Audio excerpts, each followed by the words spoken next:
Hey, it's Mike G back here with Logical Raptors Fanatic, and I want to kind of like drop this video sooner than later because I think this one's a really important one.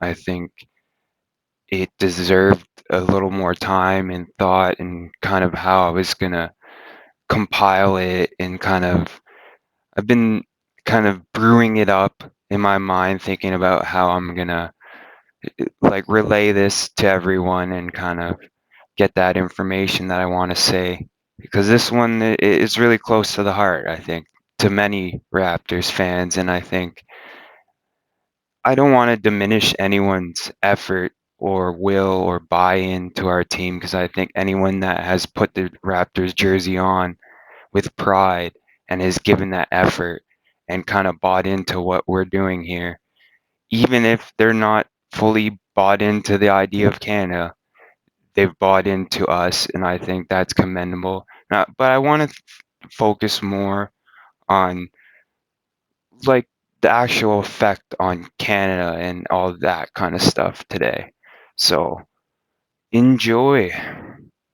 So we here have the concept. I think everyone's familiar of Vince Carter and the notion of the Carter effect. But I think it goes further than that. I think it, the thought of him being almost like a revolution. Because if we think about the concept of revolutionary moments, we're thinking of someone that kind of pushes out from the crowd in a forward way that kind of opens our eyes and imagination to the possibilities that are able to be done from this one person or group or idea or thought or movement, all these type of things it's about possibilities and kind of dreaming of what is possible. And I think there are a few special moments in history that really have an awesome effect kind of on everyone's thought process and kind of how they see themselves and how they shape themselves through their lives. And I think early on, like early moments in a person's life can really shape who they are. And I think even for me, like growing up younger, that was when the Raptors were born, kind of, and like I was really into dinosaurs around that time when the team came. So obviously it was natural that I kind of found them like a good interest and was curious about them. But I think not till the Vince era I had that spark, I think, that spark of love of the game and the love of the Raptors. I think there's a moment for everyone. And I think what the revolutionary moment was having that spark with tons of Canadian kids. And it created this kind of culture within different pockets of Canada where a group of kids that thought maybe dinosaurs were interesting picked up a basketball and found out they actually loved the game and wanted to continue trying to do different things. He's so amazing. Let me try to dunk. Let me try to make passes. Let me shoot. Let me let me do everything, you know? Like that kind of dream that thinking it was possible. You saw a guy, a man, and he was doing the most incredible things, and you kind of wanted to do it with him. And I think that's part of it. But then there's also a part where there's a lot of Canadian kids where get that spark of the game from their friends. It's also about what your friends are playing, what kind of like sure, your parents can put whatever sport like a hockey stick in your hand, but if your friends are playing basketball, you're probably going to want to play basketball, right? So I think it's really interesting the concept of a revolutionary moment and what it entails completely. Even if people don't witness the actual moment, there's almost kind of like this residue that continues on and on and on. And I think that's what I want to really talk about today, not just the moment events, but everything that kind of that moment created and kind of give it full context here. So as we can see, we have three Canadians on the team currently, and I think it's really interesting how each of them are kind of a bit different. They had a bit different journeys. Kem went overseas and came to the NBA through a different path.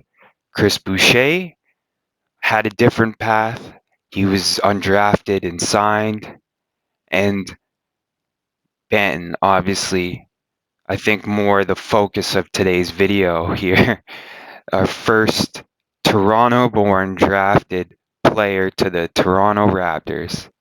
I think it's really interesting the fact that it took so long in a sense of like what 26 years and like about 20 after Vince. So I think I want to talk about that kind of time cycle, that kind of like actually putting this Carter effect into kind of more tangible aspects of what it means for the Raptors going forward and for Canada, obviously, because I think there's pride in any player that comes from Canada because they're a person from Canada. We know how Canadians feel about things. We like to prize effort and hard work over flashiness and just talent. And I think Vince embodied kind of both those elements, which kind of made it cool to like the Raptors because he was flashy, but he gave that effort and hard work. I know at the end we'll talk about it, but I think I want to focus and two on another thought. It's really interesting that I was watching one of NBA Chev's videos. If you haven't subscribed to him, you should. The man spits fire. He's cooking anything that's moving. But he brought up a good point in his latest series. It was just like I think a smaller mention, but he was talking about how New York and the street ball culture kind of influenced certain New York players, and then he was talking about Kyrie, how yeah, like that street ball, w- like you got it from New York and it's really cool, but at the end of the day, I think people are have kind of seen it, so it's become so regular. Everyone has such crazy handles that it's not really out there anymore, I think, as much as it was when when that and one N tape and one mixtape came out and kind of revolutionized the style of the way that people thought of New York basketball. I know that's what I'm talking about, like a revolutionary moment where it's like a revolution of the mind almost, like it opens doors for so many people. But I think the people that really have a chance, that's kind of what I want to kind of break it down because I've had that love spark, but I didn't necessarily have the tools, I don't think, to make it there. So I think increasing that rate. So the more kids that have that spark and have the right tools to make it. So when tools, I'm not saying like a jump shot or something like that. I'm saying character and size. I think those are really key because character entails everything: development, hard work, how much you're going to get there, how much you want it, kind of deal, how much your focus is, how much you're not willing to compromise with taking shortcuts and stuff like that. And I think that's how you truly succeed in the NBA. It's not cutting corners, it's doing the hard work, it's putting in the time. We've seen it, we've seen the results, we've seen Pascal Siakam like grow like crazy off just putting that work in. So I think it's really interesting how these moments kind of affect everything. And it doesn't happen quickly because I want to now reference. this quote quickly. So we have this quote here, I think, is from Delano Rexdale's own salute. And I think it's really interesting. It was my favorite team. It was only it was the only team that I ever kept up with within the NBA constantly. I used to come to games and just knowing that I could be part of that now, people can come watch me play, like how I used to come watch everyone else. It's great, he said. I think, see, like, the love of the game, that spark happened with Delano. And I think he had the tools and the character to kind of make it there, right? And it's interesting because if we look at Vince's time here,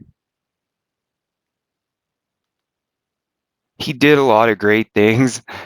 Look at these nicknames: VC, Vinsanity, Air Canada, half man, half amazing. Like, I know all those were heavily used and probably created around the time he was with the Raptors. And I think it's interesting because he spent a, like a certain amount of years here, but they were important years, obviously, in his life. He spent a lot of years in the NBA, but if you look at the actual years he was with us, they were mainly pretty much like up until his like prime kind of, but his whole kind of journey up until then was with us. And I think what he did in that time was just unbelievable. The way he pushed the game forward for us, he captivated a whole country, a whole, well, nation actually, like North America, a continent almost, you know what I mean? But really in that Canadian pride and culture and really like ingrained people to the team. So I think when the Raptors now kind of do things like that video, Rookie of the Year video, where they had kind of Vince Carter and Damon Stoudemire there, it's paying homage to the fans that have been there, the guys that at like whatever 8, 9, 6, 7 kind of age that were huge Vince Carter fans. And their love of this team is ultimately connected with, I think, a certain moment in that time, maybe, where a friend showed them like a highlight of Vince or something. You know what I mean?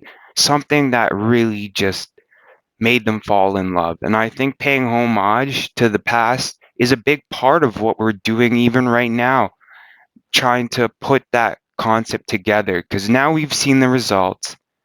It's 20 years later, like VC, like it's been a while. It's been a while, 20 years pretty much.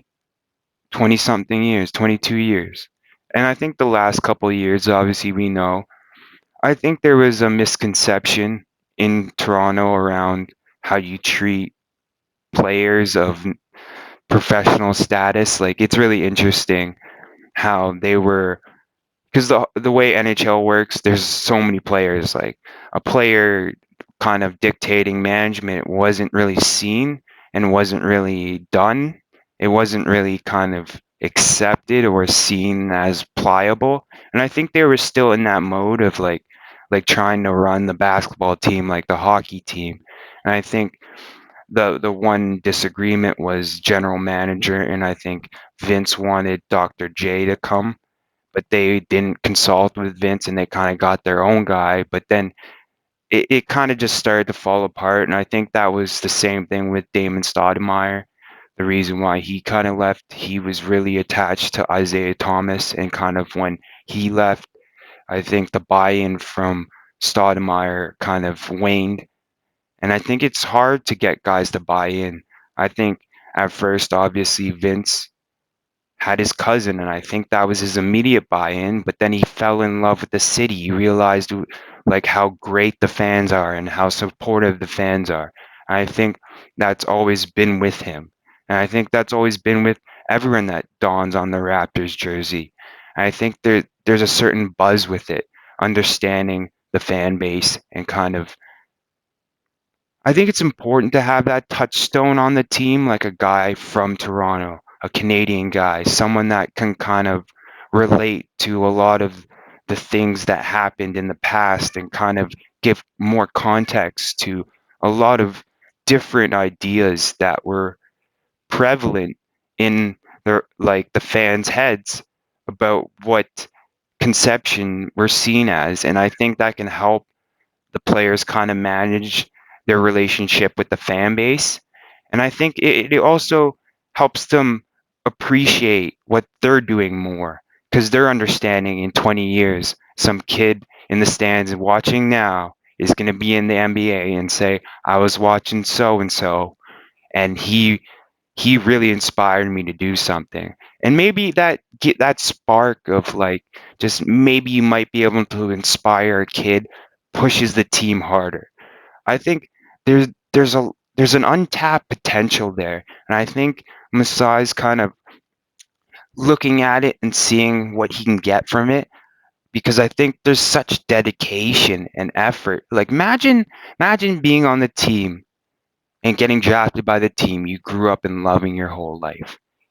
He pretty much said he's that's the only team he's constantly kept up with in the NBA. And this guy's been playing basketball every day. So imagine being drafted by that team. That's it's just beyond incredible. Like the feeling, I think, and the want to be here, the want to kind of inspire another kid and want to do that kind of. I think Boucher kind of interestingly came out in his re-signing press conference and talked about the platform that the Raptors have kind of given him to kind of inspire from his story other people.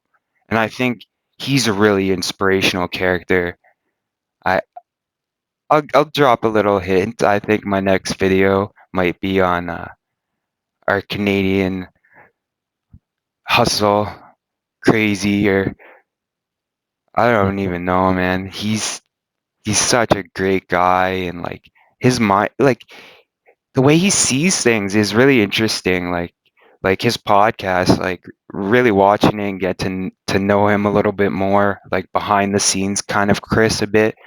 I think he's such a real guy, and I think that's so refreshing. And I think that's why players kind of really like him when they come here because he is kind of a real guy. You don't feel like he's not playing up to anything. But anyways, I don't want to give the whole video away, but we're gonna obviously do some Chris Boucher work and research, and I'm gonna deliver you a great video on that. So keep an eye out for that.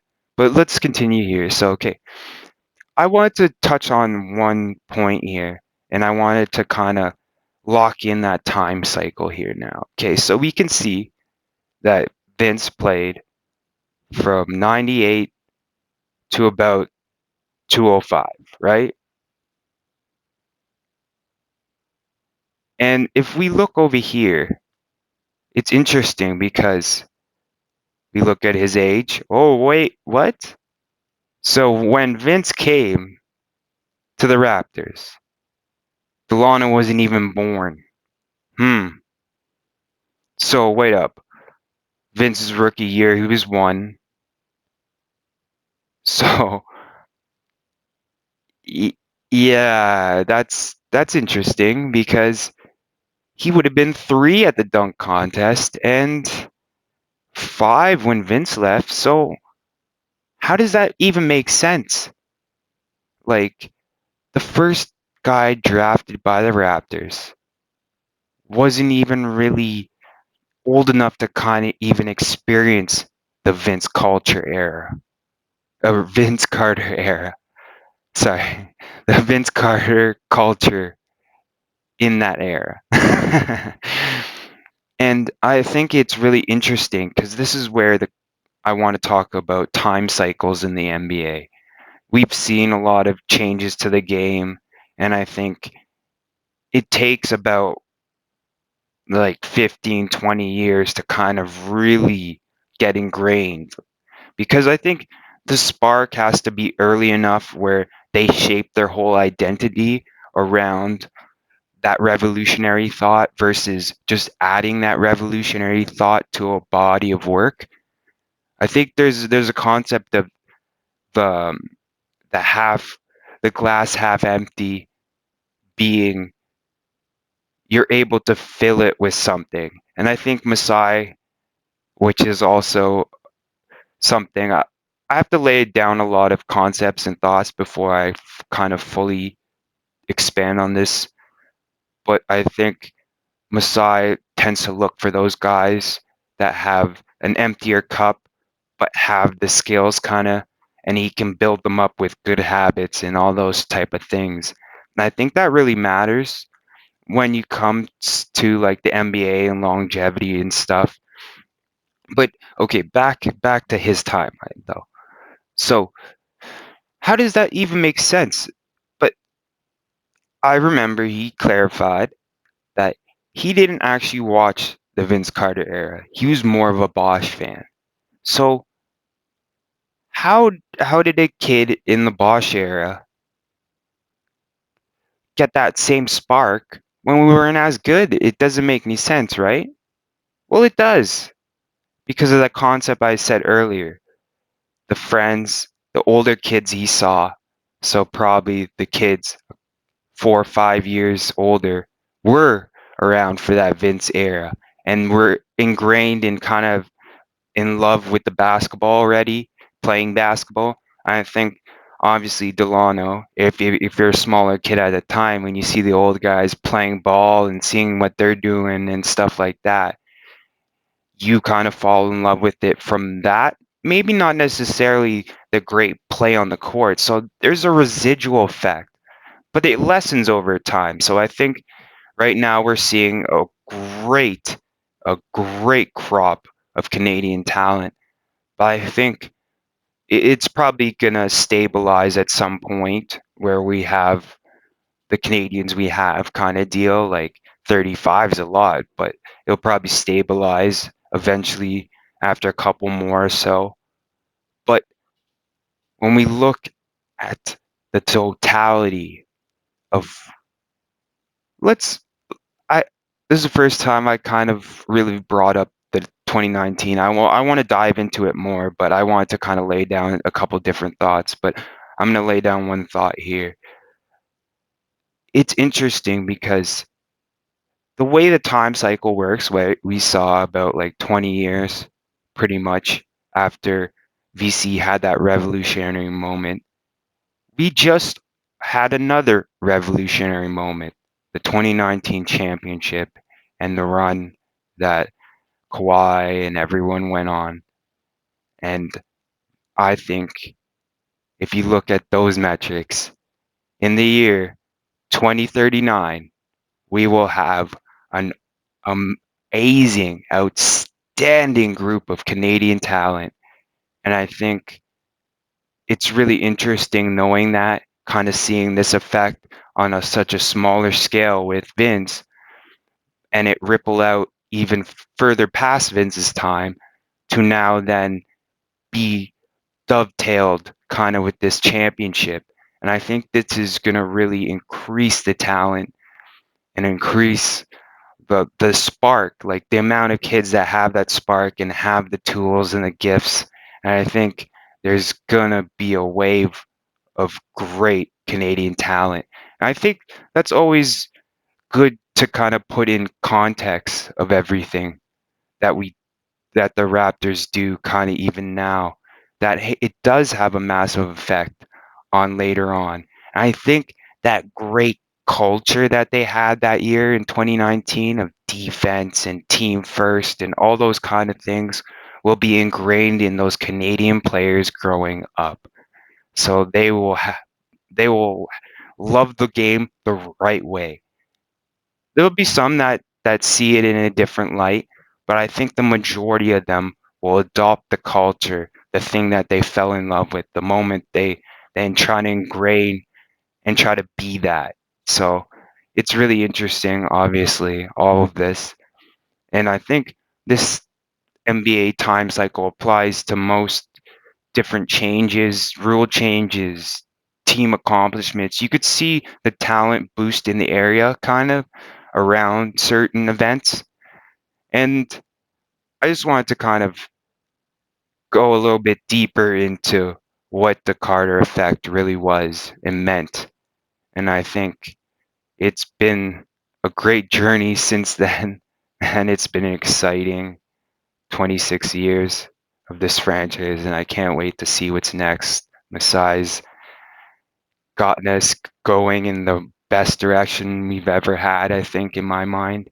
So it'll be really interesting. Some housekeeping. I just wanted to thank everyone that liked my last couple videos, and you know, I I, I just wanted to kind of.